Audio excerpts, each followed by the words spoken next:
Olá, sejam bem-vindos ao webinar do Grupo de Trabalho de Terra da Mesa Brasileira da Pecuária Sustentável. Este é um evento patrocinado pela NWF e pela Minerva Foods. Eu sou Luísa Bruscato, diretora executiva da Mesa Brasileira, e gostaria de começar agradecendo a presença de todos. Em seguida, gostaria de agradecer a todos os participantes do Grupo de Trabalho de Terra ao longo das discussões do ano passado e deste ano, e especialmente ao nosso coordenador e porta-voz, Francisco Beduski, que também é líder na NWF do Brasil. Ainda teremos a presença de mais 5 convidados especiais para participar de uma mesa redonda após a apresentação dos resultados do grupo para discutir pontos relevantes dessas entregas. Na agenda de hoje, teremos uma breve apresentação da mesa e, em seguida, eu convido a Larissa e o Francisco para falarem aí sobre a participação da NWF e os resultados do grupo. E ainda seguiremos para as perguntas que serão direcionadas pela Beatriz, que faz parte da equipe executiva da Mesa Brasileira, e aos 5 convidados que participaram das discussões e que vão contribuir hoje também. Para encerrar, abriremos para perguntas do público que vocês podem colocar diretamente aí no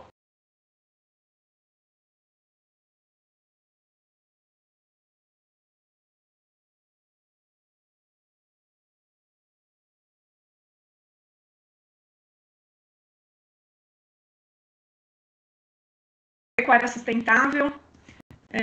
Nós somos uma mesa que discutimos esse tema há 16 anos com o propósito de conectar todos os atores da cadeia da pecuária bovina na discussão e na promoção de um desenvolvimento de uma pecuária cada vez mais sustentável. Então, temos essa missão, por meio da articulação da cadeia, melhoria contínua e disseminação da informação, promover o desenvolvimento da pecuária sustentável através dos valores de sustentabilidade, inovação e transparência. Nós temos a missão, a visão de ser a voz da pecuária no Brasil para o mundo, deter aí dados de sustentabilidade do setor, ainda contribuir para as discussões de temas emergentes e conectar os atores da cadeia em soluções inteligentes, entregando resultados concretos. O nosso modelo é em formato de mesa redonda, então a gente tem todas as categorias: produtores, insumos, serviços, varejo de restaurantes, bancos, ONGs e indústria participando ativamente das discussões do setor. Hoje somos quase 70 organizações associadas, distribuídas entre os 7 elos da cadeia, dessa forma como mostra o gráfico. Gosto de ressaltar que temos o setor produtivo, os produtores rurais, como um elo bastante forte e participativo, o que demonstra o interesse dos produtores também nessa agenda da sustentabilidade. Hoje, aqui eu demonstro alguns de nossos associados. Então, entre os frigoríficos, temos 5 maiores frigoríficos, 4 importantes instituições financeiras no agronegócio, grandes varejistas internacionais, também membros da sociedade civil nacionais e internacionais, ainda e de saúde animal, algumas empresas de consultoria, de certificações e ainda startups na categoria de serviço, e os produtores, como eu mencionei, algumas grandes fazendas distribuídas em vários estados do Brasil e também associações importantes de produtores.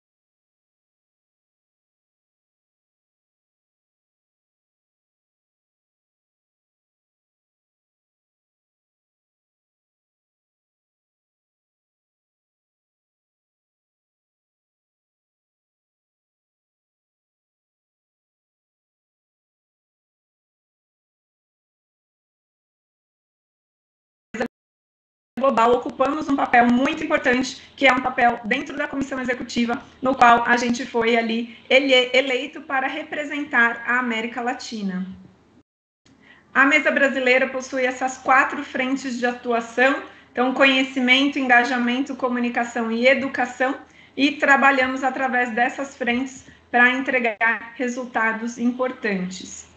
Uma de nossas ações são os grupos de trabalho. Então, atualmente, a gente tem 4 grupos de trabalho formados: rastreabilidade, clima, terra e bem-estar animal. Cada um desses grupos tem uma série de discussões que são permeadas através de um plano de trabalho. Esses debates acontecem entre os membros associados e convidados especiais, membros da academia, experts do setor, no qual eles vêm nessas reuniões virtuais e debatem esses assuntos para que a gente possa chegar em entendimentos comuns, em conhecimento e também entregar resultados e conclusões para toda a sociedade, que é o objetivo desse webinar de hoje, né? Trazer os resultados do grupo de trabalho de clima, como eu já mencionei. Aqui são alguns dos propósitos e responsabilidades que cada um dos grupos de trabalho estão trabalhando, né, nesse ano, nesse ciclo. O grupo de rastreabilidade está principalmente atuando no desenvolvimento de diretrizes para uma política nacional de rastreabilidade individual dos animais. O grupo de trabalho de clima concluiu seu ciclo no ano passado e deve retomar ao final do ano, ao início do próximo ano, e tem esse objetivo de redução das emissões de carbono na cadeia. E agora, falando um pouquinho das nossas ferramentas. O GIPS é a principal ferramenta que foi desenvolvida pela mesa em 2016. O GIPS é o nosso guia de indicadores de pecuária sustentável. Ele tem o objetivo de traduzir o que é pecuária sustentável na visão da nossa mesa. E o objetivo da ferramenta é auxiliar o produtor rural nessa jornada da sustentabilidade. Então, hoje, o GIPS, além de ser um guia orientativo, ele é também uma plataforma que pode ser acessada aqui pelo gips.org.br, no qual o produtor rural se cadastra, preenche com as suas informações, responde aos 35 indicadores e, no final, ele vai ter acesso a um relatório que demonstra ali aonde ele está, qual o próximo passo e como ele faz para chegar lá nos 35 indicadores que a gente sugere como os primeiros passos aí de dar início a uma produção cada vez mais sustentável. O legal dessa ferramenta é que o produtor rural descobre ali que ele já faz uma série de ações, que não é nenhum bicho de 7 cabeças a questão da sustentabilidade, e esse é o intuito, né, da ferramenta, auxiliar o produtor nessa jornada. Temos ainda treinamentos também desenvolvidos pela mesa. Um deles é o treinamento para aplicadores da ferramenta do GIPS, que tem o objetivo de compartilhar todo o conhecimento com relação à pecuária sustentável para técnicos de campo poderem auxiliar o produtor na construção das respostas dessa ferramenta. Então, também é uma das ferramentas, produtos aqui da mesa. O treinamento ele acontece de forma online e a gente tem uma próxima turma aí que vai dar início no dia 22 de agosto. Então, já convido a todos também a saber mais através do e-mail do gips@pecuariasustentável.org.br. Também temos o sumário de dados da pecuária sustentável, que é mais um produto que é gerado a partir dos dados coletados pelo GIPS, pelo nosso guia de indicadores. O sumário de dados vai ter a sua primeira publicação realizada este ano, dia 28 de setembro, junto ao nosso evento, o Fórum da Pecuária Sustentável, e essa publicação ela vai acontecer, né, em parceria com a Embrapa. Então, a Embrapa Gado de Corte nos auxiliou a construir esse panorama do setor e a intenção é, então, entregar também mais esse resultado para toda a cadeia. O mapa de iniciativas, que é uma segunda ferramenta importante aqui do grupo, que é uma vitrine de iniciativas e projetos em pecuária sustentável, que tem como objetivo compartilhar as boas notícias do setor, né? E mostrar uma série de projetos que todos os elos da cadeia que estão engajados nesse tema vêm realizando. Então, também pode ser acessado através do nosso site, nesse QR Code que está aqui embaixo da tela. Bom, temos a palestra, que é mais um produto também da Mesa Brasileira. A gente, a partir desse ano, passou a realizar esse tipo de serviço. O outro treinamento que eu mencionei para vocês, né? A gente tem um segundo formato de treinamento, que é um treinamento in company. Ele é desenvolvido sob demanda, a pedido aí das empresas que querem trazer esse conhecimento para dentro da organização. Então, é um workshop normalmente presencial, no qual a gente realiza aí no formato que com foco no assunto que a empresa mais tem interesse. Então, essas aqui são algumas fotos do treinamento que a gente realizou para a Elanco. E aí, por último, o nosso Fórum da Pecuária Sustentável, que eu já aproveito para estender o convite a todos vocês que estão nos assistindo hoje a participar. O próximo fórum vai acontecer dentro da Expo Rio Preto, no dia 28 de setembro, em São José do Rio Preto, interior de São Paulo. E esse fórum vai contar com a participação dos nossos coordenadores dos grupos de trabalho. Nós teremos 4 painéis: rastreabilidade, clima, terra e bem-estar animal. E nessa oportunidade, além dos palestrantes e os nossos mediadores, a gente terá convidados também debatendo esses importantes temas relacionados à pecuária sustentável. Bom, eu gostaria de agradecer a todos, deixar os nossos contatos aqui da mesa e convidar a Larissa para a gente dar início aqui à fala da NWF e a continuidade aqui do nosso webinar. Obrigada. Boa tarde a todos que estão participando. Eu gostaria de agradecer aqui pelo convite.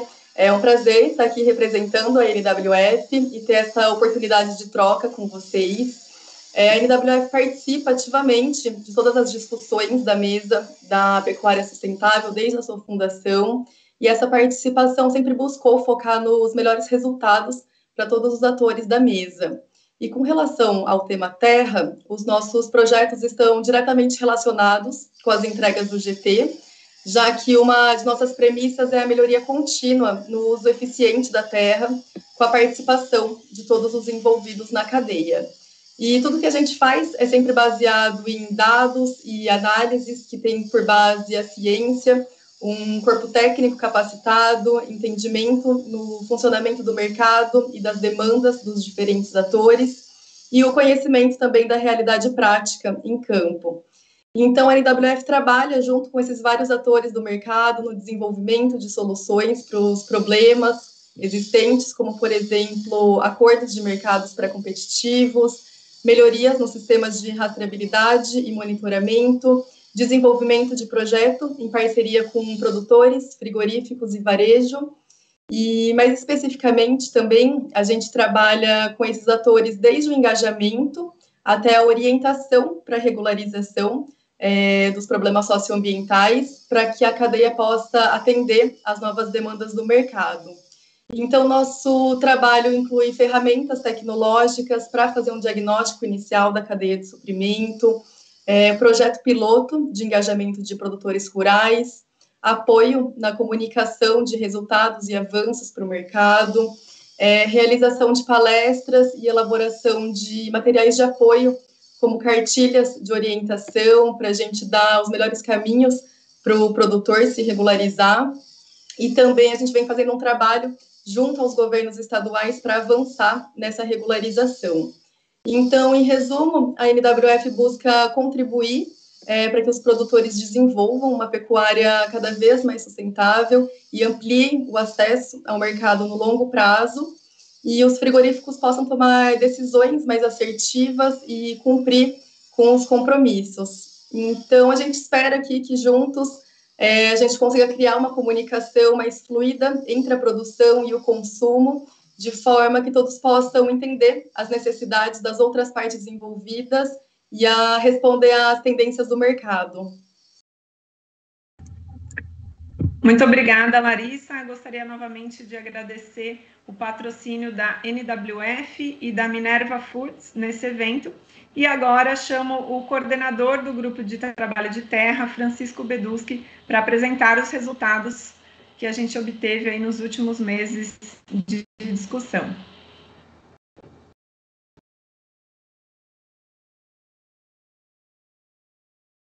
Chico. Olha só, gafe, para começar bem. Bom, boa tarde a todos mais uma vez. Obrigado, Luísa. Obrigado, Bia. E assim, um ano de trabalho e a gente conseguiu produzir tanta coisa e é realmente um motivo de muito orgulho a gente estar aqui hoje, porque foi muito pouco tempo para chegar tão longe, né? E eu acho que vale realmente a pena a gente estar aqui e compartilhar um pouco de tudo que foi produzido. Eu acredito que vocês já devem estar vendo a tela, então isso aqui é um resumo muito curto de tudo que a gente fez durante esse um ano, né? Esse trabalho todo começou em agosto do ano passado. Muito do que a gente produziu a gente deve ao trabalho e à dedicação da Luísa, da Bia, de toda a equipe da Mesa Brasileira de Pecuária Sustentável, mas, em especial, eu queria aproveitar aqui e agradecer a Bia, porque sem ela a gente não teria chegado aonde a gente chegou. Muito bem. Indo adiante com a nossa apresentação aqui, a gente queria fazer, então, essa pequena abertura, dizer do que foi feito, mas também apresentar aqui os resultados da mesa, né? Então, de onde que surgiu tudo isso, né? Esse trabalho, esse GT, ele foi criado dentro da Mesa Brasileira para discutir a questão do uso da terra pela cadeia de valor da pecuária, né? E aí, quando a gente fala de uso da terra, a gente está falando literalmente do espaço físico que a produção pecuária ocupa dentro do território nacional, né? E o objetivo, o propósito do grupo sempre foi esse, né? De obter direcionamentos para uma cadeia pecuária com uso da terra mais eficiente. Então, como é que a gente constrói esses direcionamentos? Muito bem, a gente constrói a partir de 3 grandes pilares, né, que foram definidos junto com a executiva da mesa. Primeiro pilar, a harmonização de conceitos e termos em geral sobre o uso da terra e mudança de uso da terra, né? Então, quais são os termos, qual o entendimento que a gente tem a respeito desses termos? Aí, feito isso, aprofundar a discussão sobre o monitoramento da mudança de uso da terra, né? Então, quem que gera dado, quem consome dado, como é que é feito tudo isso? E o terceiro passo, né, ou o terceiro pilar desse trabalho, era de construir um entendimento sobre o uso dessas informações, né, e como é que a gente avança para um uso mais eficiente. Muito bem, isso foi o que foi planejado, né? E aí, quando a gente começa a trabalhar, a primeira coisa que se faz é um levantamento bibliográfico. Fazer uma lista de termos, explicar cada um desses termos, né? Fazer toda uma pesquisa de artigos científicos relacionados a esses termos, para poder ter uma definição disso tudo e um entendimento comum entre todos os atores que estão na mesa. Discutir, então, esses conceitos, fazer, como eu disse, o nivelamento, né? E, a partir disso daí, desenvolver a ambição da mesa, né? E os termos de compromisso. Ou seja, como é que a mesa, os atores que compõem a mesa, se comprometem para que nós tenhamos um uso mais eficiente da terra dentro da nossa cadeia. Muito bem, feito esse levantamento bibliográfico, houve, então, uma discussão, um debate que foi muito importante entre todas as categorias, né? Envolvendo todas as categorias do GTPS, para poder fazer a definição e o entendimento desses termos, o entendimento do que são pastagens degradadas e recuperação de pastagens no Brasil, conversão de uso da terra, tudo isso foi construído um consenso.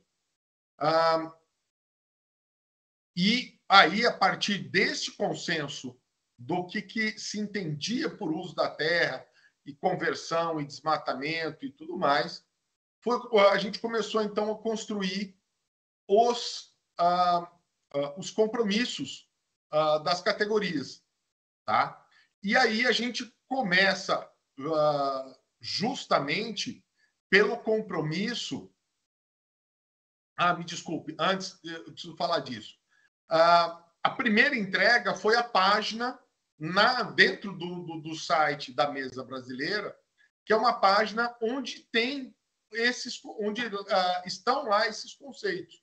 Então, se vocês forem dentro da página da mesa, vai ter essa página específica como uma entrega lá, e aí tem lá o desmatamento, o que é o desentendimento comum sobre desmatamento, né? No que as pessoas divergem, o que depois é dito na literatura e a partir disso tudo, qual que é o entendimento comum que a Mesa Brasileira tem sobre desmatamento. A mesma coisa sobre zoneamento ecológico econômico, né? Onde é que as pessoas divergem, o que diz a literatura e, a partir disso tudo, qual que é o entendimento comum que todos os atores que compõem a Mesa Brasileira criam a partir desse estudo. Isso foi muito bacana, porque a gente começa a ter conceitos que as pessoas, às vezes, não pararam para pensar a respeito, porque não faz parte do dia a dia delas. E hoje, tudo bem, bacana. E mesmo hoje, assim, se as pessoas têm alguma dúvida, tá fácil. Vai lá, busca, e você tem o entendimento a esse respeito. Muito bem, eu vou retomando a linha de raciocínio, né? A partir disso, que era a ambição do GT de Terra, né? Que todos os membros da categoria setor produtivo atendam às exigências do Código Florestal ou cumpram as obrigações referentes ao PRA, né, o Plano de Recuperação Ambiental, e caso possuam áreas passíveis de supressão legal, entendam a importância da conservação, e busquem mecanismos de compensação e valorização florestal ou exploração econômica dos recursos naturais. Então, essa é uma ambição, esse é aquilo que a gente, vamos dizer assim, o sonho de consumo, né, que esse GT trouxe para essa categoria, né, produtor, setor produtivo. E como é que eles chegam lá? E agora nós vamos falar do que, para mim, como coordenador desse trabalho, foi uma das entregas mais, eu diria, bonitas desse GT, porque não é só você trazer algo como essa ambição, mas trazer um caminho para que as pessoas cheguem lá com um passo a passo concreto. Olha, como é que eu faço para dar passos concretos e atingir essa ambição? Né? Aqui, nível 1. Né? O nível 1 deve entender todos os seguintes requisitos, que são itens que estão no GIPs, e esse é abro parênteses aqui para agradecer aos membros do GTPS que estão no setor produtivo, porque a gente conseguiu fazer um debate muito bacana e foi ideia deles trazer a linguagem do GIPs para dentro do termo de compromisso, porque isso torna a linguagem algo mais comum a todos os atores, né? Algo que já havia sido discutido e alinhado, o GIPS já estava pacificado, vamos dizer assim, dentro da mesa, já quando a gente constrói esse termo. Então, estava todo mundo tranquilo com aquilo que estava lá, e foi uma contribuição assim, muito, muito bacana do pessoal do setor produtivo. Muito bem. O que eles têm que fazer para chegar no nível 1? Realizei o CAR, né? Então é o produtor falando, né? Realizei o CAR, e se há áreas a serem regularizadas, vou dar início ao processo através do Programa de Regularização Ambiental, PRA. Além disso, possua a matrícula do imóvel registrado em cartório ou documento de posse da terra. Quando há conversão de área de vegetação nativa, esta é realizada de forma legal, né? Então, a gente tem que lembrar que tudo que a mesa se propõe a fazer, ela parte do pressuposto que a linha de base é a legalidade, e não possui sobreposição de polígonos com terras indígenas homologadas, né? Ou respeitar, ou unidades de conservação homologadas, respeitadas exceções pertinentes. Tá? Então, está tudo detalhado lá. Eu cumpro esses 4, eu já estou no nível 1, tá bacana, vamos seguir em frente. Qual que é o próximo passo? Nível... Opa, e agora? Nível 2, muito bem. Nível 2, iniciei as ações de adequação, executo um plano de ação para prevenir e reduzir ocorrências de erosão, esse é um problema sério, né? Então, produtor que já está se precavendo disso. Executo um plano de ação para prevenir e reduzir conheço a minha lotação geral em unidades animal por hectare e pastagem utilizada, e minhas áreas podem ser consideradas produtivas por lei. Ou seja, eu já tenho, além de tudo, uma gestão zootécnica e, de certa forma, até econômica da minha propriedade rural. Então, eu já estou no nível 2.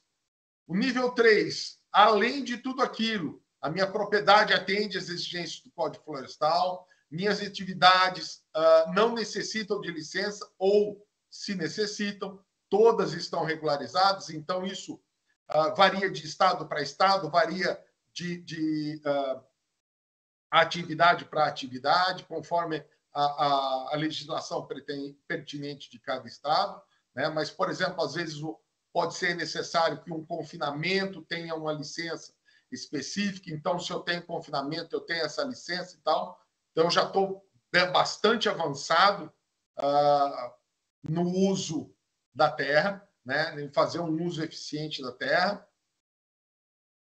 E, além do nível anterior, eu conheço a minha produção em arrobas por hectare. Então, qual que é a produtividade da minha fazenda por ano? Quantas arrobas por ano eu tenho por hectare? Porque é algo muito mais importante do que eu conhecer, eu vendi X bois, ou eu vendi vaca, ou vendi bezerro. Não, quantas arrobas eu produzi por hectare no ano passado, no ano anterior e assim por diante. Então, isso demonstra um uso da terra mais eficiente, porque eu estou buscando a melhoria da minha produtividade, ou seja, produzir mais na mesma área. Por último, nível 4, e esse desculpa se isso está sendo um pouco mais longo do que deveria ser, mas é importante a gente entrar nesse detalhe, porque tudo isso foi muito debatido com todos os setores. Tá?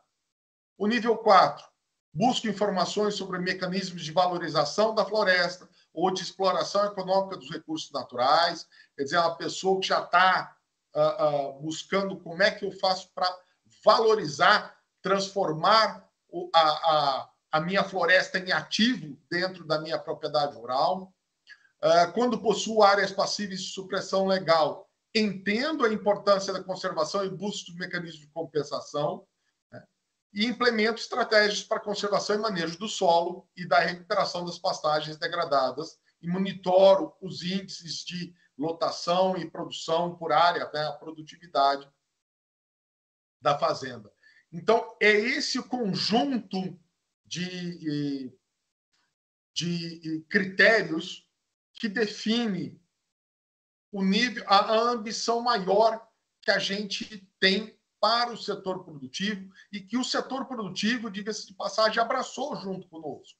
A gente levou isso para lá e eles abraçaram junto. Ah, Chico, isso é suficiente?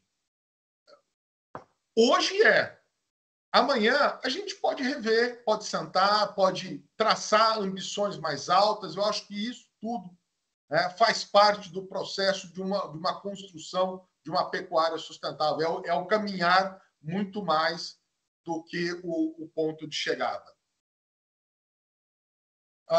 Na categoria indústria, é bom que se diga que nós trabalhamos especificamente aqui com o frigorífico, tá? Porque, ainda que na organização do GTPS, vamos dizer assim, os curtumes estejam dentro da categoria indústria, a nosso ver, dentro daquilo que se propôs o GT de terra, a indústria de curtumes ela funciona muito mais como um cliente do frigorífico, alguém que vai absorver e repassar as informações produzidas pelo frigorífico no que diz respeito a monitoramento do uso da terra, do que alguém que vai gerar informação a partir daquilo. Tá? Então, por isso que, nesse caso, a gente focou na indústria frigorífica.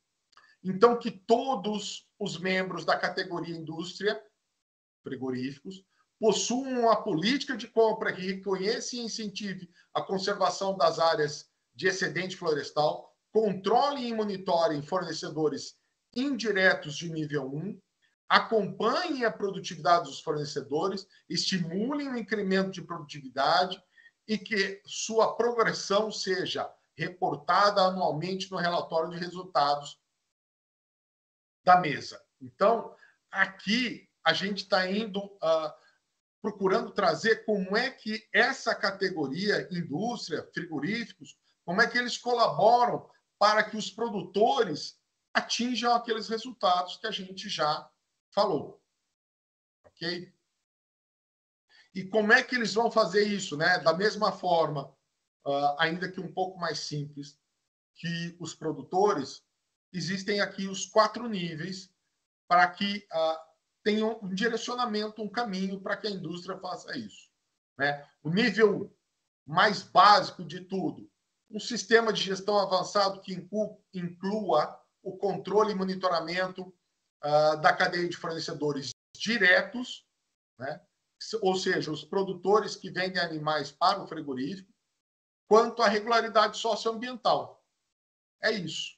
A gente quer que os frigoríficos olhem para os seus fornecedores, né, e garantam que todos eles estão regulares, estão de acordo com a lei nos quesitos socioambientais. Já o próximo passo, aí eu já tenho uma política de compra que exige que todos os fornecedores diretos tenham um CAR válido, né, que não tenham outras restrições ambientais com áreas embargadas por desmatamento, seja no nível federal ou estadual, sobreposição com TI ou UC, né? Então, aí eu já dou um passo à frente. O frigorífico, além de tudo, além de monitorar, ele tem uma política clara de compra, né, para avançar nesse monitoramento.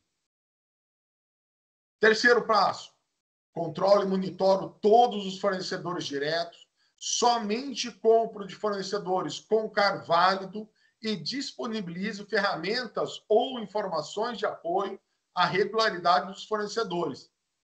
Então, além de estar monitorando e demandando do produtor, ele também está trazendo uma contrapartida, esse frigorífico. Ele está disponibilizando informações, ferramentas, está apoiando a regularização dos produtores caso algo não esteja 100% sendo atendido em 100%. E, por último, né, o nível mais alto da nossa ambição atual, é uma política de compra que reconhece e incentiva a conservação de áreas de excedente florestal, né, controla e monitora fornecedores indiretos de nível 1, que é aquele primeiro elo antes do fornecedor direto, aquele que vendeu o bezerro, ou o boi magro, ou o garrote, que seja, para o fornecedor direto do frigorífico. E, além disso, acompanha a produtividade dos fornecedores e estimula o incremento de produtividade. Então, além de tudo isso, o frigorífico ele se compromete a ajudar o produtor rural, a estimular o produtor rural no uso mais eficiente daquele espaço físico que ele está ocupando. Então, essas foram as duas primeiras grandes entregas, eu diria, né? Tanto o material que traz o consenso do GTPS sobre termos como desmatamento, zoneamento e outros, e os compromissos de cada categoria. Tá? Isso foi uma discussão longa. Além disso, a gente produziu também um guia. A gente tinha aquela ambição, né, que a gente falou lá no começo, que era de entender o uso da terra no Brasil, quem que gera dados, quem consome dados, e produzir algo que trouxesse orientações sobre o uso das fontes de dados no Brasil, para que elas fossem utilizadas da forma mais adequada. Para isso, a gente convidou 4 grandes iniciativas que a gente tem no Brasil. O Observatório da Agropecuária, que é ligado ao governo federal, né, principalmente, não só ele é interministerial, mas está debaixo do guarda-chuva ali do Ministério da Agricultura e a cargo do Deus Dará Filho. Produz uma série enorme de dados e estatísticas sobre toda a produção agropecuária dentro do Brasil. O segundo grande convidado para nós, INPE, é o PRODES, é o programa que faz o monitoramento da mudança de uso da terra no Brasil, né? O Cláudio Almeida veio, participou conosco. Pessoal do LAPIG, professor Laerte Ferreira, como sempre, um cara super atencioso, nos atendeu, trouxe um monte de informação, ele e a equipe. E depois do LAPIG, por último, veio o pessoal do MAP Biomas, o Marcos Rosa e a Carolina, do qual o LAPIG faz parte. Tá? Muito bem. Houve uma série, então, a gente teve uma série de discussões com todos esses atores, né? Produzimos informações, produzimos orientações para o uso. Isso está à disposição de todos os associados do GTPS. Então, quero entender um pouco mais sobre como é que se dá o uso dessas informações, para que serve as informações do PRODES, como é que são geradas informações do PRODES ou do LAPIG, qualquer outro desses 4, está tudo lá. A gente tem essa tabelinha de resumo, tá? Vocês vão achar lá, por exemplo, né, como é que o LAPIG faz a classificação das pastagens faz a classificação, inclusive, de degradação de pastagens. Então, tem tudo isso esmiuçado lá. Aliás, quero aproveitar aqui e abrir um parêntese, Luísa, porque tem um grupo, né, de convidados da mesa que está visitando essa semana o LAPIG lá, então mandou um forte abraço para o professor Laerte e toda a equipe dele lá que está recebendo o nosso pessoal lá, inclusive um técnico nosso da NWF está lá. E como considerações finais de todo esse trabalho, é importante a gente ressaltar isso. Harmonização de conceitos relacionados ao uso da terra. Havia divergência. Hoje a gente já tem consenso sobre todos mas pelo menos sobre todos os conceitos que a gente listou e que estão lá dentro do material produzido e que pode e deve ser ampliado, mas isso já já foi dado um primeiro passo. Tá? O segundo, a gente tem termos de compromisso que, além de trazer uma ambição, trazem um direcionamento, uma orientação sobre como os nossos atores podem cumprir ou nos ajudar a atingir as ambições da nossa mesa.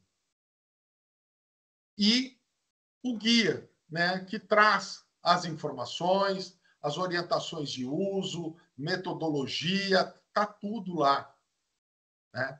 Então, produzir tudo isso em apenas um ano, um relatório que traz tudo isso resumido, não, um relatório que ficou bastante extenso, né? Mas que traz todo esse calhamaço de informações. Isso tudo foi um grande aprendizado, acredito eu, que para todos que participaram desse GT, né, dentro da mesa. Né? Nos ajudou, então, está colocado aqui, a ter um olhar sistêmico sobre as complexidades, os desafios e as oportunidades para o agronegócio em relação ao uso e o monitoramento de uso da terra no Brasil. Pessoal, muito obrigado a todos e eu volto com a Luísa. Pode ser para mim. Obrigada, Chico. Parabéns aí pela sua apresentação, excelente. Muito bem lembrado, né? Todos os resultados que esse grupo gerou. Tivemos aí resultados concretos que estão disponíveis no nosso site já, um relatório. As meninas vão colocar aqui no chat do YouTube para vocês acessarem. E muito bem lembrado, Chico. Inclusive, hoje estou aqui no LAPIG, diretamente daqui, junto com a Natália. Estamos na visita com 12 associados. Então, esse foi um dos resultados indiretos aí do nosso grupo de trabalho, trazer um grupo bem focado em geomonitoramento, que estão discutindo, e a gente está exatamente fazendo essa aproximação entre os produtores de dados, né, os produtores da informação, geradores ali das informações geomonitoradas, e quem usa essa informação. Então, a gente está aqui com o pessoal de ONG, de frigorífico, de banco, estamos com um grupo multidisciplinar, também alguns produtores rurais também estão aqui com a gente hoje. Então, obrigada por ter lembrado. E agora eu vou convidar a Beatriz para ela poder fazer o convite aí dos nossos convidados que vão debater essa segunda parte, essa segunda rodada aqui do nosso webinar. Bia. Boa tarde para todos. Luísa, obrigada pelo convite. Gente, reforço, né? A gente já está mandando aí no chat que o relatório está, né, disponível no site da Mesa Brasileira. A gente já mandou o link. E também, né, o nosso webinar também fica gravado aqui no nosso YouTube, no canal da Mesa Brasileira. Então, dando sequência na agenda do nosso webinar, eu quero convidar para compor nossa mesa redonda nossos 5 convidados especiais que participaram do nosso GT, né, para compor essa mesa redonda, a responderem perguntas relacionadas à temática, né, do GT de terra e também aos respectivos elos, né, da cadeia da pecuária bovina. Então, começando aqui, eu gostaria de convidar a Juliana Correia, que é diretora jurídica e sustentabilidade na AgroSB. Ela está aqui representando a gente, né, pelo setor produtivo. O Carlos Barbieri, que é gerente de sustentabilidade da Norvida, representante do elo de varejo e restaurantes. A Larissa Queda, que é consultora em engajamento corporativo da NWF, representando aqui também a sociedade civil. E os nossos 2 convidados que participaram também, né, e contribuíram para o resultado do GT da parte da academia, o Fernando Dias, que é pesquisadora da Embrapa Pantanal, e a Natália Teles, que é pesquisadora e coordenadora de campo no LAPIG e doutorando em Ciências Ambientais na UFG. Bom, sejam todos muito bem-vindos. Obrigada a todos, né, por se juntarem a nós nesse webinar. É um prazer ter cada um de vocês aqui. Como que vai funcionar, né, nossa mesa redonda? Durante a mesa redonda, o público, né, nossa audiência, pode continuar enviando essas perguntas que estão sendo enviadas pelo chat, específicas, né, para cada um, que, né, gentilmente, né, os nossos convidados concordaram em compartilhar aí o seu conhecimento com a gente. E o tema que a gente vai explorar hoje é extremamente relevante para o setor da pecuária, que são justamente os direcionamentos para promover uma pecuária com o uso da terra mais eficiente. Nossa mesa redonda contará com 3 perguntas e os nossos convidados irão responder as pertinentes, né, à sua área, com suas visões e também sua experiência no tema. Então, a cada pergunta, cada um terá a oportunidade de responder, se for pertinente, e seguimos para a próxima. Então, essa vai ser a nossa dinâmica. A gente está propondo aqui até 2 minutos de respostas por convidado, para que todos participem, né, respondendo todas as rodadas. Bom, agora, né, sem mais delongas, vamos mergulhar nas perguntas para a gente conseguir enriquecer o webinar e gerar nossas trocas aqui.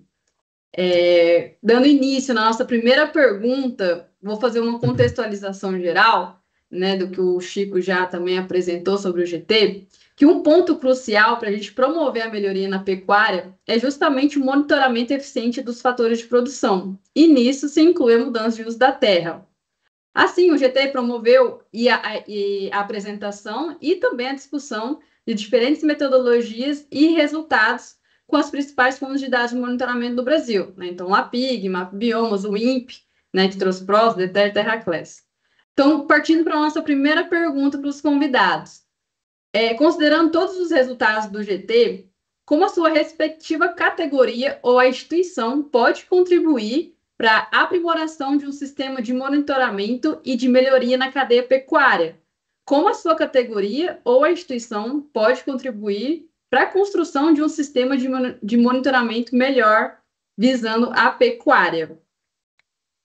Juliana.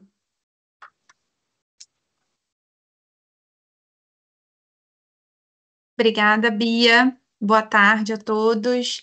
Obrigada pelo convite para participar aqui desse webinar sobre um tema tão importante, né, para a gente estar falando do desenvolvimento da pecuária, num grupo de trabalho que foi muito rico.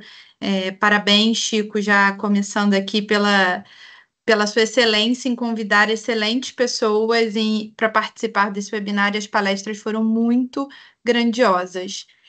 Eu estou na categoria de produtores há 10 anos já no setor, e acho que é importante a gente colocar que o produtor ele tem um papel fundamental para melhorar qualquer sistema de monitoramento, que é trazer dados, condições reais de produção, desafios enfrentados, o que deu certo, o que não deu.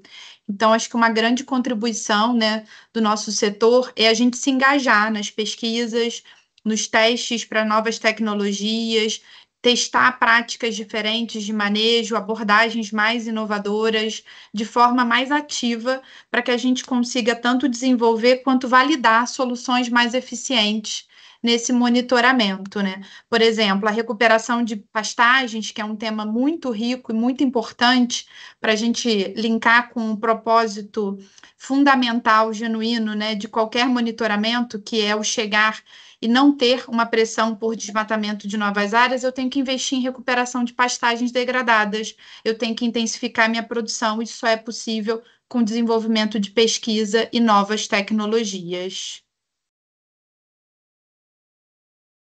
Obrigada, Juliana. A gente vai seguir aqui para todo mundo ter a oportunidade de comentar. Eu chamo agora o Carlos para responder, representando o Elo de Varejo e Restaurantes.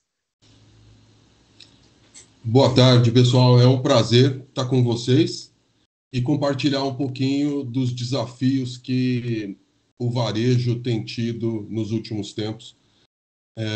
Quando a gente pensa um pouquinho que há 10, 12 anos atrás tudo isso estava começando e hoje nós conseguimos enxergar o nível de geomonitoramento que o Brasil alcança, é uma satisfação conseguir enxergar e fazer parte de todo esse processo. Então, tanto o varejo como a indústria vem se debruçando há muito tempo junto com os produtores para conseguir desenvolver sistemas e formas que consigam trazer segurança para a mesa do consumidor. E o varejo está o tempo inteiro interessado nisso, fazer com que o consumidor consiga ter um produto que venha com todas as seguranças sanitárias, mas também que carregue em si as questões da sustentabilidade, como o respeito às florestas, aos povos tradicionais e todo o sistema produtivo de forma organizada. Então, o varejo sempre pressionou a indústria para que a indústria conseguisse entregar esse produto de uma forma aceitável. E mesmo assim, o varejo também, muitas vezes, desenvolve processos e procedimentos de monitoramento individualizado, como forma de contra-checar as informações que são passadas pela indústria. Isso é uma prática de grandes corporações de possuir o seu próprio sistema de geomonitoramento. Então, quando existe qualquer tipo de informação que não tenha vínculo, essa informação ela pode ser rechecada e então ser reenviado. Nesse caso, se existe qualquer alteração com o produtor, aquele produtor ele é estimulado a entregar as informações e assim se adequar. Então, o varejo está sempre procurando a melhoria do sistema. E isso faz com que o próprio sistema se aperfeiçoe ou tenha sido aperfeiçoado ao longo dos últimos 10 anos. Então, eu penso que isso é o primeiro passo que nós temos nessa cadeia de produção. E obrigado pela pergunta. Obrigada, Carlos. Continuando nossa contribuição aqui, eu chamo nossa representante da sociedade civil, a Larissa, que é da NWF. Larissa. Boa tarde novamente. Hoje em dia, a equipe da NWF no Brasil, ela está dividida em basicamente duas frentes. A gente tem uma frente mais técnica e uma frente mais de campo. Então, a frente técnica trabalha diretamente no desenvolvimento de ferramentas tecnológicas para complementar os sistemas de monitoramento dos frigoríficos. Então, tem como objetivo principal apoiar o setor na tomada de decisões mais estratégicas, no engajamento dos fornecedores e a cumprir os requisitos socioambientais. E, em paralelo, eu e o Rodrigo, meu colega aqui da NWF também, a gente desenvolve trabalho de campo, engajando os frigoríficos, os produtores, a gente vai até o campo, até as plantas frigoríficas, levando conhecimento para a adoção das práticas mais sustentáveis, auxiliando na orientação para a regularização ambiental de produtores que precisam e mostrando essa importância toda de estar em conformidade com os critérios socioambientais. Então, a partir dessas duas frentes de trabalho, a gente consegue criar uma ponte de comunicação mais efetiva entre esses atores e priorizar os casos de não conformidade para orientar na regularização da reintegração na cadeia, né? Então, a gente diz que é um trabalho de inclusão. Obrigada, Larissa. Gente, vou seguir agora também para os nossos convidados da academia. Começando pelo Fernando, ele não representa um elo dentro da mesa brasileira, ele contribuiu, né, como academia, sendo pesquisador da Embrapa. Fernando. Boa tarde a todos, vocês estão me ouvindo, né? Ok. Eu acho que acredito que a Embrapa possa contribuir com aquilo que ela já vem contribuindo com a produção de conteúdo tecnológico e científico ligado especificamente, né, no assunto que a gente está falando aqui, na bovinocultura, na pecuária de corte, com, por exemplo, o Manual de Boas Práticas da Pecuária de Corte, né? O pessoal pode ir no site da Embrapa, procurar esse manual, porque uma pecuária com maior eficiência no uso dos seus recursos, né, e sendo terra um recurso fundamental na pecuária de corte, especialmente na nossa pecuária muito baseada em pastagem, o ganho de eficiência em si na produção de bovinos melhora, né, otimiza o uso desse recurso terra. Especificamente sobre informações, dados geoespaciais, a gente tem a aplicação GeoInfo na web, em que várias unidades da Embrapa contribuem com informações geoespaciais que podem ser úteis tanto para a bovinocultura de corte, para outras aplicações, por exemplo, solos, né, o conhecimento dos nossos solos.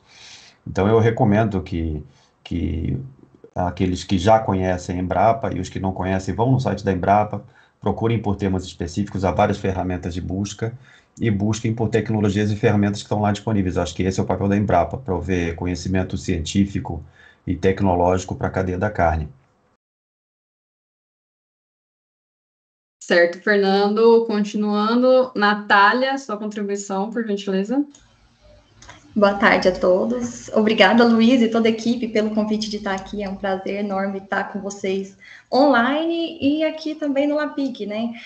Estamos imensamente felizes de receber uma equipe tão múltipla, né? E estreitar ainda mais nossas relações. Bom, então eu venho aqui hoje representando as instituições de ensino e pesquisa, faço parte do LAPIG, que é um laboratório de sensoriamento remoto e geoprocessamento da Universidade Federal de Goiás. A gente tem mais de 15 anos de experiência em mapeamento do uso e cobertura da terra, especificamente no mapeamento e monitoramento das pastagens no Brasil. Então, como que o setor da academia ele pode contribuir, né, para esse aprimoramento dos sistemas de monitoramento, aumento de produtividade da cadeia pecuária? Na minha visão, é por meio de geração de dados, no caso do LAPIG, de dados geoespaciais, precisos e tecnologias avançadas de sensoriamento remoto que são capazes de fornecer informações detalhadas sobre a mudança nesse uso da terra, ajudando ali a monitorar a dinâmica e a expansão das áreas de pastagens, né, e as condições dessas áreas também. Mas, para além disso, além de fornecer esses dados, gerar modelos e mapas precisos, o papel da academia, ele é principalmente o de desenvolvimento contínuo de pesquisa, é o de sempre trazer inovação, de desenvolver novos métodos, novas tecnologias, né, buscando aprimorar continuamente, e assim gerar esses dados que podem ser usados como ferramenta de manejo. E o LAPIG, ele é um laboratório que está comprometido com a pesquisa e em melhorar nossos produtos a cada dia mais e nos aproximar daqueles que estão em campo, né? Então, a gente promove bastante trabalho de campo, que a ideia daqui para frente é começar a integrar a visão do campo com o que a gente está vendo aqui dentro do laboratório. Perfeito, Natália. Gente, dando sequência aqui na nossa mesa redonda, vou fazer uma introdução aqui para a nossa segunda pergunta. Então, como o Chico já disse, né, a gente propôs termos de compromisso com a finalidade de engajar as organizações, tanto do setor produtivo quanto da indústria, sendo os frigoríficos, né, associados à mesa brasileira, a implementar ações e estratégias que visem, né, uma cadeia da pecuária com uso da terra mais eficiente. Com isso, né, partindo já para a nossa segunda pergunta, mais direcionada aqui aos representantes das categorias em si, como foi o desenvolvimento, né, do termo na sua categoria e qual o impacto do cumprimento do termo de compromisso do GT de terra para os próximos meses? Juliana, representando o setor produtivo. Obrigada, Bia. O termo de compromisso ele foi amplamente discutido na nossa categoria, né? A gente teve muito engajamento dos produtores, discussões minuciosas de cada termo, cada palavra usada, na gradação de cada nível, tudo foi assim muito bem pensado e com muita participação. Eu acho que a elaboração desse termo, a gente chegar num consenso final, né, é um marco muito importante para o setor produtivo, pois vai trazer essa visibilidade de onde a gente está no processo de regularização fundiária e ambiental e o quanto é difícil superar cada etapa desse processo no nosso contexto de Brasil. E aí é importante a gente conseguir valorizar o produtor que está tentando subir nessas etapas. Cada obstáculo que ele vence, seja por falta de regulamentação ou por falta de implementação, e aí quando a gente fala aqui de falta de implementação, a gente tem que pensar sobre conseguir chegar no final de um processo, né, que está em andamento, que é muito difícil. É importante a gente valorizar esse produtor. E o termo traz essa valorização. O Chico falou muito bem na fala dele, harmoniza conceitos, né? E ele traz muito conhecimento, para que todo mundo saiba quais são as reais definições, quais são as etapas que precisam ser percorridas, o que você tem que fazer para chegar num próximo nível, sem exclusão, e trazendo apoio, para que todo mundo seja estimulado a avançar nesse caminho, né?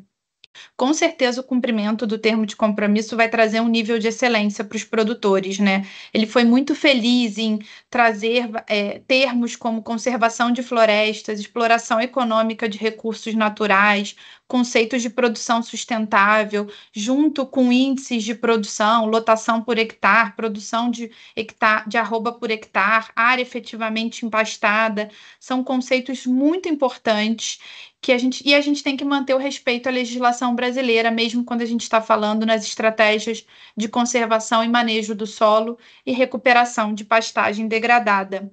E, por fim, um objetivo que todo mundo do setor produtivo quer, né, é que em algum momento, com esse termo de compromisso, ficando evidente a gestão eficiente dos recursos e como a gente pode trazer uma pecuária de forma responsável, que a gente consiga implementar uma certificação, porque essa é a melhor forma de trazer um monitoramento, de engajar monitoramento, é trazer uma certificação que premie quem está fazendo a coisa certa. Obrigada. Certo. Continuando com a nossa pergunta, agora eu quero direcionar para o Carlos, né? Qual que é o impacto do cumprimento, né, dos termos de compromisso, tanto do setor produtivo quanto da indústria, né, para o varejo? Carlos. Isso era uma coisa que todos ansiavam há muito tempo, né? Que era esse comprometimento oficial e como se todos estivéssemos dando as mãos e nos ajudando e colaborando e cooperando para juntos conseguirmos chegar, né? Como a Juliana falou há pouco. E quem viveu e vive a pecuária consegue enxergar esse esforço. Mas uma coisa que é importante é mostrar quem são os bons produtores, porque muitos são penalizados pelos maus produtores. Então, o setor fica carente de uma imagem positiva porque existem maus produtores que estão aparecendo no lugar dos bons produtores. Então, o termo traz isso à tona. Quem são os bons produtores? Como esses bons produtores trabalham? E usando agora também, fazendo o link com a própria palavra do Chico, ele harmonizou. Então, essa harmonia é trazer balanço. É aquilo aonde precisa um cede um pouco, o outro lado cede um pouco e todos vão. Isso é harmonia, é harmonizar. Então, obrigado, Juliana, por esse highlight, porque é isso mesmo. Então, eu penso que o termo para o varejo era uma coisa que nós já ansiávamos há muito tempo. O varejo já tenta trabalhar com esse termo através de outras iniciativas. Então, isso veio de encontro direto ao que nós esperávamos. Existem avanços que vão precisar ser feitos além desse termo. Porque quando nós pensamos em determinados mercados, nós entendemos que o próprio termo hoje já ficou defasado no nível 4, por exemplo, quando a gente trata da identificação de fornecedores indiretos. Ele está prevendo uma volta só no elo.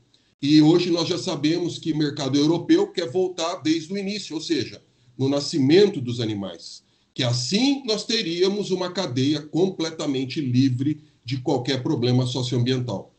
Então, esse exercício ele vai ser constante de estar revisando esse documento, aprimorando os conceitos e repactuando ações. E o varejo tem papel importante nisso como forma de estimular todo esse processo. O varejo ele já paga a mais a arroba do animal quando ele vem com determinadas características. Então, isso também já faz parte da própria forma de proceder com as negociações comerciais com os frigoríficos e também com os produtores. Os produtores, por exemplo, para determinados mercados, eles já recebem de 2% a 3% a mais no valor da arroba. E quem travou a arroba no passado, nos contratos de boi futuro, está feliz da vida hoje, gente. Então, é isso que é o importante da sustentabilidade. E a gente conseguiu entender o processo e seguir o sistema de forma inteligente, olhando o mercado, prevendo as coisas que vão acontecer com a melhor previsão possível. E com isso nós precisamos de dados e informações. E daí a gente volta nisso que o termo traz, que é trazer para frente, literalmente, tirar de trás e pôr para frente todas as ações que são feitas dentro da propriedade, para que isso satisfaça tanto o consumidor final, quanto a indústria e quanto os órgãos de regulação. Obrigado, gente. É isso aí, Carlos. Dando sequência, representando a sociedade civil, peço para a Larissa comentar também, né, como que chega esse termo de compromisso para vocês, como que é o impacto disso, como que o setor, né, enxerga o termo. A nossa categoria, a sociedade civil, não tem um termo de compromisso próprio, mas a gente participou ativamente dos debates com todos os membros do grupo de trabalho e a gente pôde contribuir a partir da nossa experiência, né? Então, a gente buscou simplificar a linguagem usada para tornar mais fácil e mais acessível para todo mundo. E foi uma construção que envolveu várias partes, né, no processo. Então, foi um processo mais lento do que se fosse feito por uma única categoria da mesa, porém traz uma vantagem que é uma implementação de uma forma mais tranquila, né? A gente acredita, já que teve todo o envolvimento de todos os interessados participando durante todo o processo. E outro ponto positivo é que os compromissos mostram muita responsabilidade e comprometimento com a melhoria no uso da terra mais eficiente, e a NWF está à disposição para colaborar em todos esses sentidos. Certo, gente. Lembrando que a gente está recebendo as perguntas pelo chat, a gente vai responder ao final aqui. A gente está indo para a nossa última rodada aqui de perguntas, e ao final disso a gente já vai trazer os pontos para os nossos convidados e nosso coordenador responder. Gente, então, a gente comentou, né, pelo Chico aqui, que o monitoramento e o uso da terra são questões cruciais para o nosso país, né, considerando toda a importância ambiental dos biomas e do papel da pecuária na economia nacional. A iniciativa do GT de entender, né, essas diferentes fontes de dados disponíveis para o monitoramento do uso da terra é uma medida necessária, né, para promover essa eficácia e essa transparência no acesso a todas as informações. Então, com isso, né, partindo para a nossa terceira pergunta, o que é preciso fazer do ponto de vista, né, de cada categoria ou instituição aqui para haver um maior alinhamento entre a produção de dados de monitoramento e o consumo de dados pelo setor da pecuária, né, visando evitar eventuais divergências de interpretação e para promover uma pecuária mais sustentável. Vamos seguir nossa ordem aqui. Chamo a Juliana, representando o setor produtivo. Obrigada. Eu acho que hoje está todo mundo aqui super alinhado, né, no webinar com o mesmo prisma. Achei que a gente ia ter visões até mais diferentes, mas, de fato, a gente já tem muitos dados, né, pesquisas e modelagens. Acho que os nossos institutos e faculdades, o nosso meio acadêmico, ele é muito rico, né, e o que eu acho que a gente precisa é ter um maior fomento para que esses dados e pesquisas, eles sejam adequados à realidade da produção, ou seja, que eles cheguem para o produtor, que eles cheguem na ponta. E eu falo isso porque a gente vive uma realidade muito grande, né, no Brasil, e aí os institutos de pesquisa, por exemplo, o professor Laerte explicando toda a metodologia do LAPIG, né, que visa atender o Brasil inteiro, e ele mesmo mencionou, né, quanto é difícil você comparar uma região com a outra, realidades completamente diferentes. Então, isso precisava ser muito mais incentivado, né? Precisava ter um fomento muito grande econômico para que essa pesquisa ela pudesse ter uma modelagem de fato direcionada para cada região, né? Ele foi muito feliz, o professor Laerte, quando ele disse a seguinte frase, né, na nossa apresentação, anotei aqui para trazer para vocês: aliar produção de conhecimento e geração de produtos operacionais não é trivial. E não é nem um pouco trivial. Então, se hoje existe algum tipo de divergência, existe pela falta de análise desses dados. E aí, quando eu falo de falta de análise, é essa análise direcionada para o caso específico, para a região específica, que não tem pesquisador. Hoje, né, as nossas instituições não têm incentivo para isso, né? Então, acabam sendo trabalhos direcionados, às vezes, para o Brasil inteiro. Então, por exemplo, hoje, voltando no assunto de recuperação de pastagem degradada, né? Que é uma fonte super importante para a mitigação das mudanças climáticas, contribui pelo sequestro do carbono, redução das emissões dos gases de efeito estufa, e tem pouquíssimo incentivo, né? Tem grupos pioneiros ainda começando a falar de um possível retorno financeiro via projeto de carbono para medir isso. Tem que adequar as modelagens para a nossa realidade. E, assim, acho que a gente perdeu uma oportunidade na reforma tributária de tratar desse tema, né, o país como política pública, né, o BNDES implementou agora o Renova Agro, que apoia de alguma forma, mas acho que ainda é pequeno perante do incentivo que a gente precisa. E, por outro lado, né, voltando para a nossa realidade do micro, da comercialização, a gente não se aproveita dessas tecnologias e desses avanços na etapa da regularização, no nosso PRA, em análise de CAR, né? Então, hoje a gente tem sistemas muito automatizados, né, no PRODES, no DETER, que caminham com uma velocidade muito grande e de forma louvável, com uma acurácia altíssima, né, acima de 93%, e que são validados pela análise do CAR, que é feita totalmente manual. Enquanto a gente tiver essa diferença de velocidade, né, na produção de informação que gera o monitoramento e na análise dela pelos órgãos ambientais, a gente vai continuar tendo divergência, né? O TerraClass, o LAPIG, enfim, são sistemas já bem avançados e eles não são usados hoje pelos nossos órgãos ambientais, por exemplo. Então, queria deixar aqui essa provocação e me colocar à disposição para quem tiver dúvidas ou sugestões. A gente também, como produtor, está à disposição para fornecer dados, enfim, participar de pesquisas. Obrigada, gente.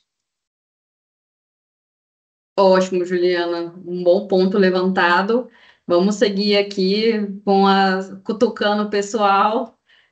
Vou chamar agora o Carlos, representando o varejo, para comentar sobre a nossa pergunta. Carlos. Eu anotei 3 coisas que eu consigo enxergar que são bem claras. E a primeira é desmistificar o uso da terra. Hoje, no Brasil, nós temos uma discussão muito grande, principalmente depois dos critérios que surgiram agora em julho da União Europeia. Isso se tornou mais latente nas discussões, que as pessoas têm medo de mostrar ou de que saibam o que está acontecendo nas suas propriedades.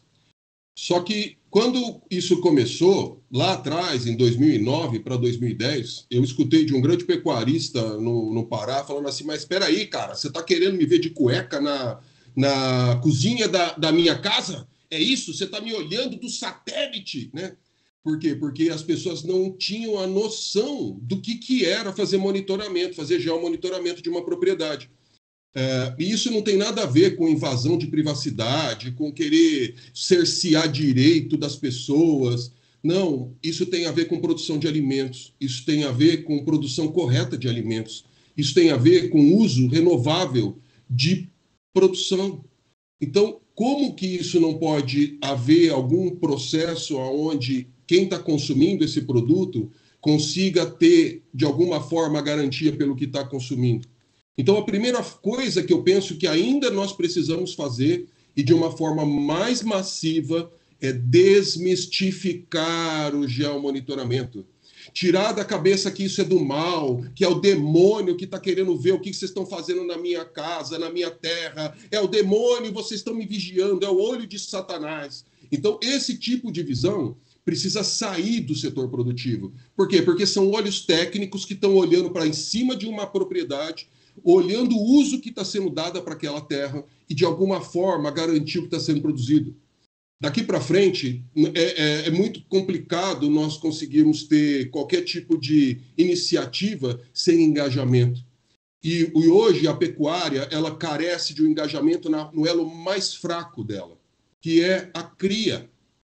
Então, a cria e a recria são os elos que quase não aparecem nos nossos debates, que quase não aparecem nos nossos eventos, porque são pequenos produtores. E esse pequeno produtor, muitas vezes, ele não tem como entender o processo. Então, precisa desmistificar o processo para o pequeno produtor, tirar esse véu que cobre, muitas vezes, o olho dele, de uma forma que ele enxergue isso não como uma forma negativa, mas como uma ferramenta de uso da sua própria propriedade, mesmo que ela seja uma pequena propriedade.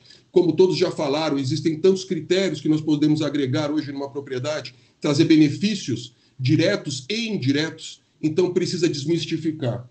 A segunda é o que eu já falei, é engajar as pessoas nesse processo, é mostrar que existem benefícios. Hoje, como já foi falado, existem benefícios do ABC+, existem outros planos de investimento com juros reduzidos, para quem procede de forma adequada, para quem está preocupado com as questões. Então, hoje, ninguém pode, ou quase ninguém, pode se julgar inocente, porque nós temos ferramentas de verificação. Se você vai comprar uma propriedade, se você vai comprar um bem, um carro, uma casa, você verifica. Então, esse tipo de verificação também pode estar disponível, né, de uma forma que seja prevista, que seja acordada, mas que tenha uma garantia. E, por fim, é o que eu já falei, estimular. Estimular como? Através de ações diretas, por exemplo. Foi uma das coisas que a Juliana falou. Nós perdemos uma oportunidade do quê? De taxa e tributo, de estar trabalhando diretamente com isso de uma forma a incentivar. Mas nós ainda vamos evoluir como nação e podemos ter isso como uma próxima política pública, onde haverão mais estímulos, mais destaxação em cima, ou tirada de taxas em cima do produtor, principalmente dos elos que são mais fracos. E é isso, gente. Obrigada, Carlos. Dando continuidade aqui, para todo mundo ter oportunidade. Larissa? Eu acredito que uma medida para ter um maior alinhamento entre a produção de dados e o consumo deles pelo setor da pecuária é estabelecer protocolos unificados para concentrar informações agregadas. Eu acredito que é uma forma de trazer um conhecimento unificado sobre as fontes de dados, e o trabalho aqui do GT de Terra é um bom exemplo para isso, né? E acho que um outro ponto importante é a transparência no acesso a essas informações e a comunicação dessas informações de forma transparente e limpa, né? Então, é importante as instituições oferecerem orientações de como utilizar esses dados. E, por último, a colaboração entre as diferentes fontes de dados, eu acho que é essencial para a transparência, e também o compromisso de todos os envolvidos em usar essas informações de forma responsável para o desenvolvimento sustentável da pecuária. Obrigada, Larissa. Fernando? Para mim ficou mais fácil, né? Os colegas já falaram na frente vários temas super importantes e interessantes. Então, eu vou destacar dois especificamente só e vou acrescentar os meus aqui. Eu gostei muito do que o Carlos falou, né? Sobre cria e recria, né? Cria e recria, de fato, usam muito mais área, né, proporcionalmente, né, do que a engorda, né? Então, faz todo sentido que a gente tenha um foco maior num grupo de uso da terra em cria e recria. Eu acho que foi muito bem lembrado. Quando a Larissa falou também sobre protocolos unificados, eu vou usar isso como um gancho para já emendar um comentário meu. Com certeza, a gente sempre deve procurar protocolos unificados, especialmente quando há vários órgãos de pesquisa provendo informações muito parecidas, mas diferentes entre si, e a gente quer cada vez mais a possibilidade de fazer intercâmbio de dados entre fontes distintas, né? Mas, ao mesmo tempo, eu acho que a gente não deve considerar isso que isso está pronto, ou que está disponível, e que essa é a solução. Eu acho que a gente vai continuar precisando de resultados como o resultado que esse grupo elaborou, que é um mini dicionário, vamos dizer assim, né, para que aquele consumidor de informação saiba o que é que ele vai encontrar em cada site que existe por aí, em cada fonte, porque as divergências vão continuar existindo, né, a gente vai ter que conviver com elas. Cada um que for produzir um site sobre uma informação vai produzir do seu jeito, com o seu conceito. A gente precisa reconhecer que isso vai continuar acontecendo. E o que a gente pode fazer é oferecer, né, resultados como esse que esse grupo ofereceu, me repito. E do lado de cá, as instituições de pesquisa que produzem essas informações, especialmente as que são custeadas com dinheiro público, o que devem fazer é sair da cadeira, né, sair da sua sala e conversar com um colega na outra instituição, né, e procurar cada vez mais evitar desperdício de recurso que é público, no fim, né, evitar produzir a mesma informação duas vezes, ou informações que são parecidas, mas diferentes e que conflitam, né, e se elas conflitarem, ficar claro qual é a diferença de conceito que está por trás. Eu acho que no nosso papel como órgãos de pesquisa, né, que fornece informação, eu acho que a gente precisa sair mais do nosso quadrado, né, e procurar falar com colegas de outras instituições que estão produzindo a mesma informação.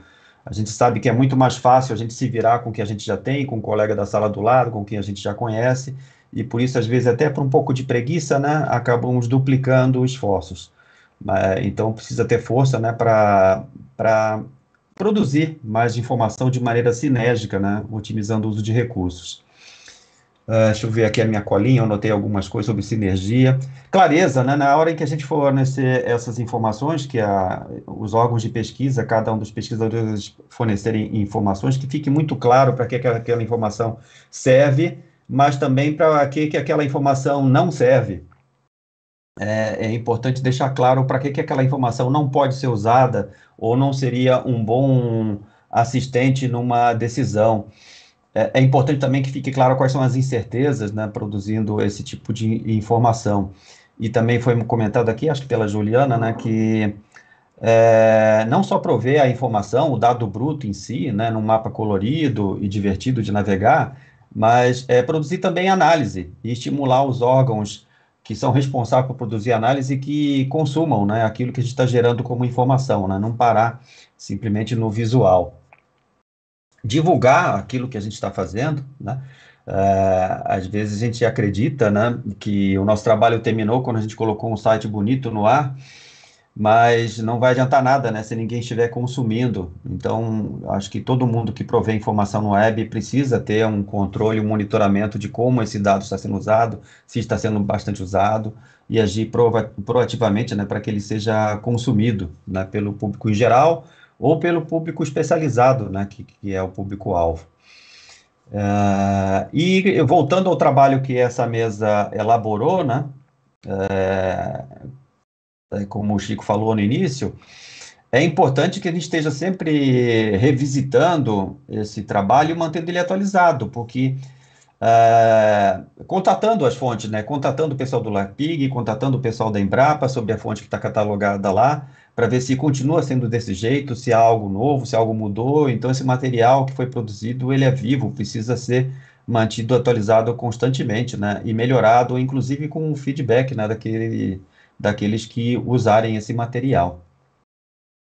Ótimo, Fernanda, a gente discutiu, né, teve essa discussão aí amplamente dentro do GT. E para finalizar a mesa redonda aqui, eu vou convidar a Natália, que justamente é uma das representantes aqui, né, de uma das fontes do LAPIG. Natália. Então, os colegas trouxeram vários pontos extremamente relevantes aqui para esse ponto que a gente está discutindo. E o Fernando tocou em dois que eu também já estava pensando neles aqui, que é extremamente importante a gente, para a academia, né, trazer clareza na transmissão desses dados, né, e sair de trás da mesa para falar com outros pesquisadores. E aí que eu vou adicionar mais um ponto. A gente tem que sair de trás da mesa também para o campo, no sentido de alinhar essa produção de dados de monitoramento com o setor da pecuária. Eu acho que é essencial a gente estabelecer uma comunicação fluida entre os diversos atores que estão ali envolvidos, né, e especialmente com os produtores. A gente precisa criar sinergia com essas pessoas que estão no campo e aquelas que estão aqui produzindo os dados, produzindo os mapas. Então, é muito urgente a gente envolver o produtor rural nessa discussão territorial, nessa discussão de dados, né, e para fazer isso, é como o Carlos colocou também, a gente vai precisar trabalhar para desmistificar, né, o geoprocessamento, esse monstro que foi criado em torno do monitoramento das áreas, né. Então, a ciência e a academia, ela precisa estar mais diretamente relacionada ali no cotidiano do campo, para que essas informações que a gente gera possa, de alguma forma, colaborar, né, para o desenvolvimento de ações práticas com impacto positivo ali no manejo, no uso do solo, levando benefícios para o produtor. Ele tem que enxergar esses benefícios, né, e fazendo esses dados também serem relevantes nas escalas locais e regionais, porque hoje muitos dos nossos dados, como já foi colocado, a gente trabalha com dados em escala país, né, estamos falando de Brasil, de estado, então trazer isso mais regionalizado. Então, é preciso achar uma forma da gente traduzir essa informação, né, para os produtores rurais, para os técnicos em campo, desenvolver ali ferramentas práticas, né, aplicativos, que tragam essas informações, essas soluções para o produtor. E aí, uma vez que a gente consiga preencher essa lacuna, né, que entre a pesquisa científica e as práticas de campo, a gente vai ser, enfim, capaz de conduzir um manejo sustentável de pastagem e da pecuária, né? É uma abordagem que tem que ser colaborativa, educativa, né, ali por meio de diálogos, de capacitações, que vai promover uma pecuária cada vez mais sustentável e muito mais produtiva. Obrigada, Natália. Obrigada a todo mundo que participou aqui da mesa. Gente, a discussão foi riquíssima. A gente está nos últimos minutos do nosso webinar. Eu vou trazer uma pergunta aqui que engloba também um pouco de todos os elos, de tudo que a gente discutiu, e vou convidar o Chico para responder. E aí a gente responde essa pergunta, parte para os nossos agradecimentos. Enfim, né, a gente juntou uma turma boa aqui. Se deixar, a gente fica falando sobre monitoramento e uso da terra aqui até amanhã, mas a gente tem horário para cumprir. Então, Chico, rapidamente aqui, né? A gente teve várias perguntas, mas uma que a gente consegue envolver todos os elos é da Marina, né, do Imaflora, que ela falou que foi fundamental esse marco, né, do trabalho para a pecuária brasileira, e seria muito interessante ouvir dos diferentes elos sobre quais incentivos podem ser oferecidos por cada elo aos produtores, né, para a aplicação das orientações aqui apresentadas. Então, Chico, rapidamente aí para você responder, representando toda essa galera aí. Bacana, Bia. Obrigado. Obrigado pela pergunta, Marina. Eu vou procurar trazer um pouco aqui daquilo que foi discutido, né? Mas algumas formas dos diferentes elos apoiarem o setor produtivo, que no final das contas é quem vai ser responsável ou é quem faz o uso da terra, né? Então, daquilo que já tem hoje funcionando, exemplos daquilo que já tem hoje funcionando, vão desde o apoio técnico para produtor que às vezes tem o carro, ou o produtor que tem o carro, mas o carro dele está com problemas, então tem apoio técnico, tem apoio na forma de cartilhas para regularização desses produtores. Então, tudo isso são ações que os elos podem tomar. Esse modelo de apoio, ele pode ser multissetorial, né? Então, por exemplo, uma cartilha dessa, ela pode ser editada, como a gente já teve casos, em parceria, ONG, varejo e frigorífico, editando, produzindo e entregando uma cartilha dessa na mão de produtor. Então, isso tudo... Agora, existem arranjos mais complexos que podem ser feitos? Com certeza existem, né? Arranjos que vão envolver ações comerciais, né? E aí isso vai trazer necessidade, ou vai levantar a necessidade da gente trazer também o elo comercial desses atores para dentro dessa discussão, o que não é impossível, que já tem ocorrido, mas é um processo um pouco mais lento, que não necessariamente vai envolver preço, mas, por exemplo, uma exposição melhor ou maior de uma determinada marca que cumpra alguns critérios e tal. Além de tudo isso, a gente tem que aliar aos critérios socioambientais critérios que vão trazer, vão se tornar mais palpáveis para o consumidor, né? Principalmente no que a gente vai dizer a respeito de textura, maciez da carne e tudo mais. E isso vai envolver manejo, assistência técnica, idade de abate, genética e uma série de outras coisas. Então, tudo isso pode se transformar em apoio ao produtor, né? E aí, é óbvio, tem também as ambições daquilo que a gente tem com pagamento por serviços ambientais sobre áreas que ainda são passíveis de serem abertas. E isso é uma ambição, isso é algo que está na mesa, que as instituições têm discutido, ainda que não tenham, ou poucos sejam os exemplos aplicados na prática. Mas eu acho que essas são algumas das respostas que a gente, inclusive, debateu dentro do GT para essa tua questão, né? E tudo isso a gente enxerga que tem o seu valor e que deve ser executado. Perfeito, Chico. Muito boa colocação e muito boa discussão durante o webinar. Vou chamar agora a Luísa para fazer, né, o encerramento e agradecimento final aqui do nosso evento. Luísa. Olá, novamente. Bom, gostaria de agradecer a todos os participantes, a todos os webinars.